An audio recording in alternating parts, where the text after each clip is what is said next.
নমস্কার, শুরু করছি আজকের চতুর্থ স্তম্ভ। আমি ইন্দ্রাণী। আমার প্রিয় সহনাগরিক বৃন্দ, আজ শুরুতেই একটা প্রশ্ন। আপনারা তড়িপার কথাটার মানে জানেন? আরে বাস, এ তো অনেকেই জানেন। কি বলছেন? ও, অমিত শাহকে দেখার পর থেকেই জানেন। হ্যাঁ, আমিও তখন থেকেই জানি। যারা এখনো জানেন না তাদের জানাই, তড়িপার হলো আদালতের এক নির্দেশ, যাতে আপনাকে বলা হতে পারে যে আপনি এই শহরে বা এই রাজ্যে বা এই অঞ্চলে আপাতত ঢুকতে পারবেন না। আদালত যদি মনে করে যে কোনো মামলায় আপনি এতটাই জড়িত যে এলাকায় থাকলে সাক্ষী মানুষদের ভয় দেখিয়ে প্রমাণগুলো ভ্যানিশ করে দিতে পারেন, তাহলে আপনাকে এই তড়িপারের নির্দেশ দেওয়া হতে পারে। আমাদের স্বরাষ্ট্রমন্ত্রী অমিত শাহর ওপর এই তড়িপারের আদেশ ছিল। তারপর তো কেসই উঠে গেছে। বিচারক সকালে হাঁটতে গিয়ে মারা গেছেন। তদন্ত যিনি করছিলেন সেই আইপিএস অফিসার আপাতত জেল খাটছেন। প্রমাণ ইত্যাদি তো পরের কথা। না রাহা বাঁশ না বাজেগা বাঁশুরি। সে থাক, কে আর ধোয়া তুলসী পাতা বলুন। সংসদের 47% এমপির ওপরে ক্রিমিনাল কেস আছে। অনেকে তো বলে ক্রিমিনাল না হলে সাংসদই হওয়া যায় না। আমি অবশ্য তা বিশ্বাস করি না, ও সব দুষ্টু লোকের কথা। তো যে কথা বলছিলাম, তড়িপার থুক্কুড়ি আমাদের স্বরাষ্ট্রমন্ত্রী কদিন আগে জ্বালাময়ী ভাষণ দিয়েছেন। কংগ্রেসই নাকি এই টুকরে টুকরে গ্যাংয়ের সবচেয়ে বড় সদস্য। দেশের প্রত্যেকটা বিরোধী দলই নাকি দেশদ্রোহী। আর কে না জানে দেশ কে গদ্দারো কো। প্রধানমন্ত্রী একই কথা সংসদেই বলছেন। এই টুকরে টুকরে গ্যাং বিষয়টা কোথা থেকে এলো একটু বোঝা যাক। জওহরলাল নেহেরু ইউনিভার্সিটি মানে জেএনইউতে এর সূত্রপাত। 2016 9 ফেব্রুয়ারি হঠাৎ একটা ভিডিও সামনে এলো, যেখানে কিছু ছেলে স্লোগান দিচ্ছে, ভারত তেরে টুকরে হোঙ্গে ইনশাআল্লাহ ইনশাআল্লাহ।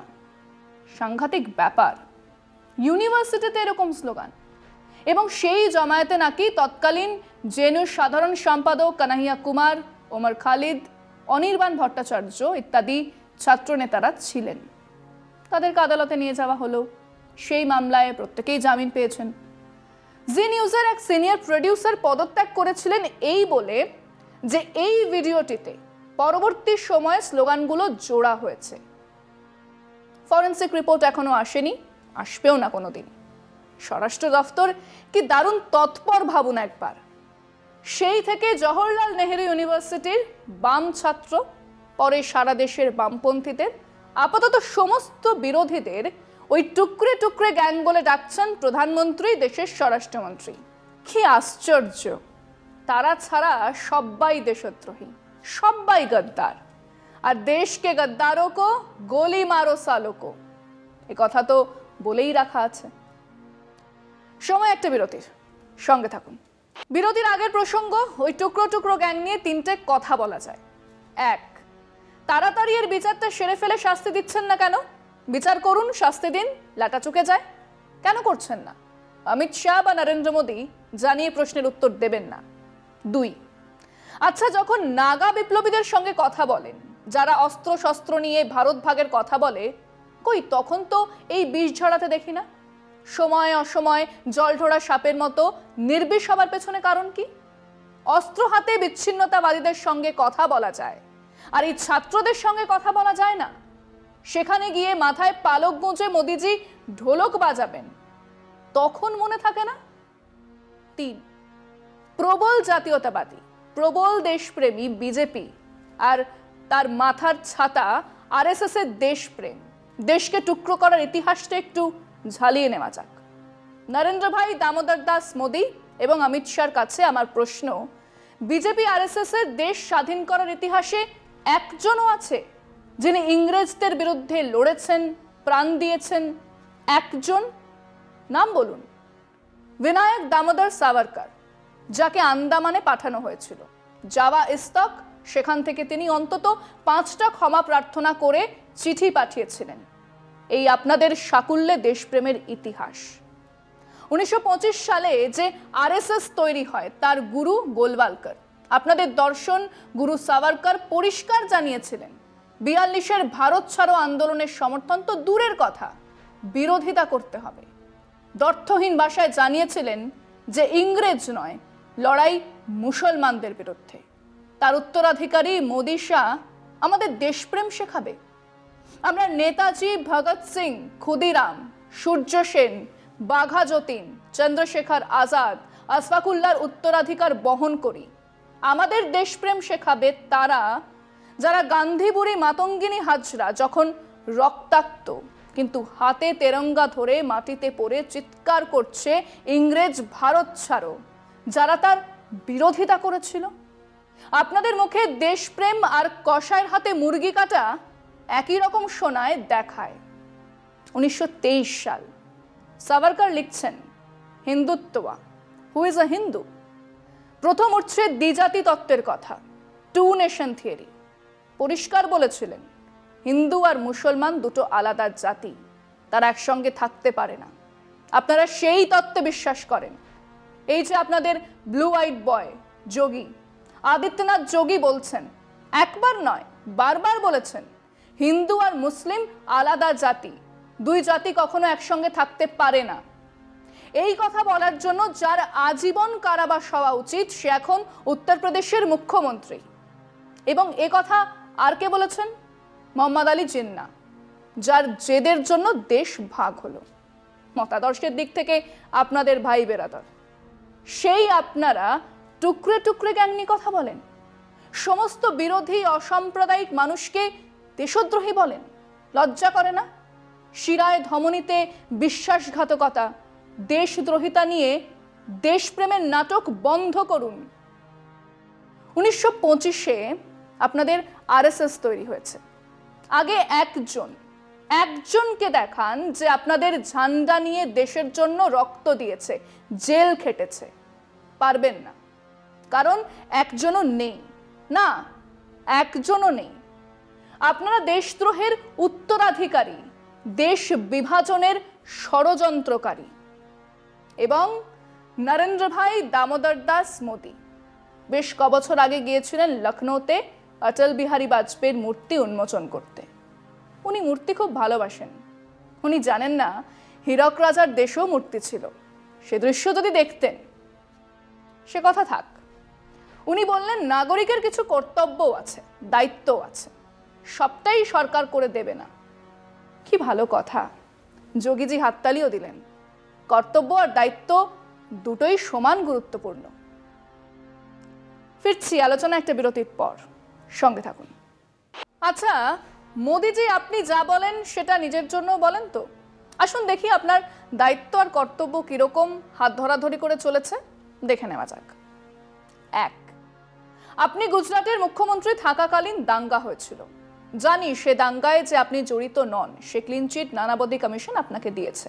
না সারা দেশের মিডিয়া, এমনকি আপনার বশংবদ মিডিয়াও সে খবর দেখায়নি।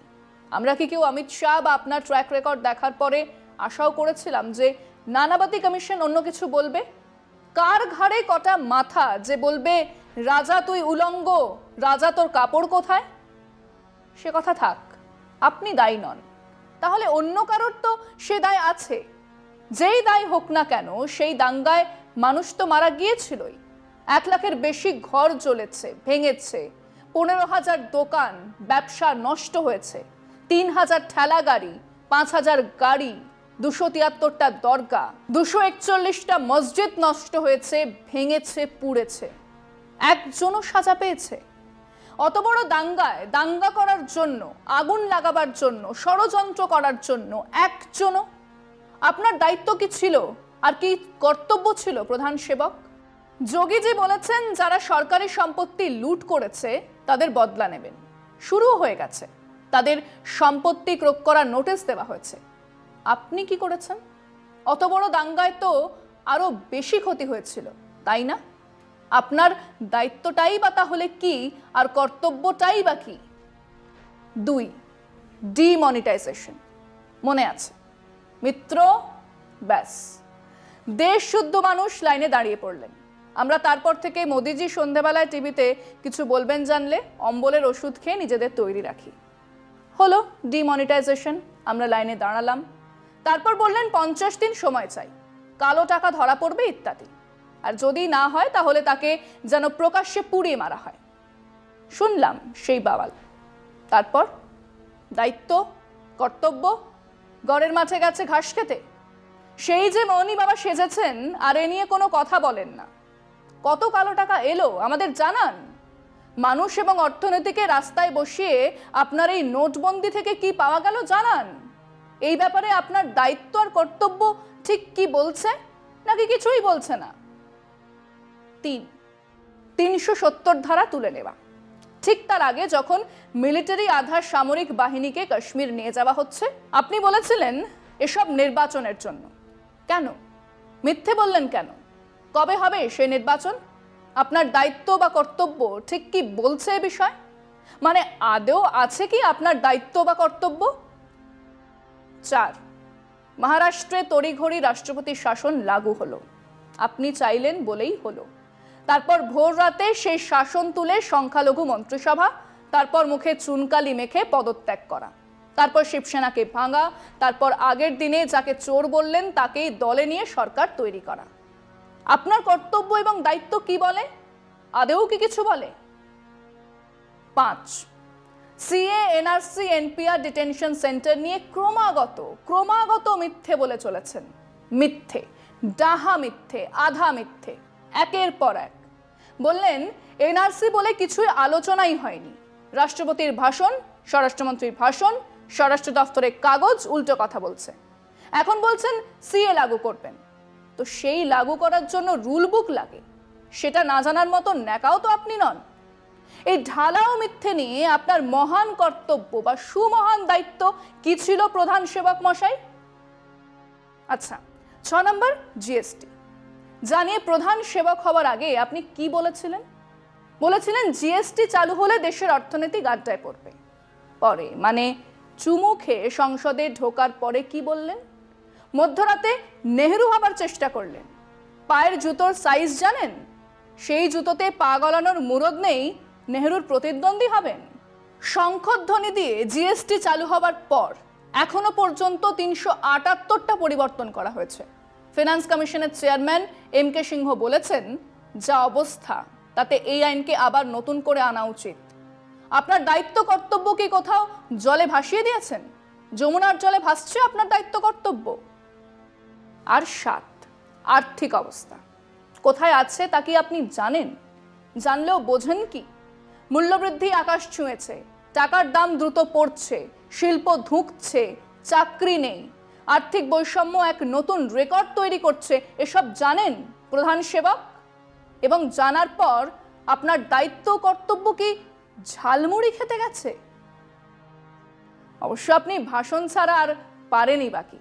মনের কথা একলাই বলেই যাচ্ছেন। মানুষকে রোজ রাস্তায় দাঁড় করানোটা আপনার প্রায় হবি হয়ে দাঁড়িয়েছে। এবং সেই প্রেক্ষিতেই আসছে নির্বাচন। মানুষকে বলবো এই কথাগুলো বলুন, জানতে চান দেশের প্রধানমন্ত্রীর কাছে, তার দায়িত্ব আর কর্তব্যের হিসেব নিকেশ করা হোক। আজকে পর্যন্তই। শুভরাত্রি।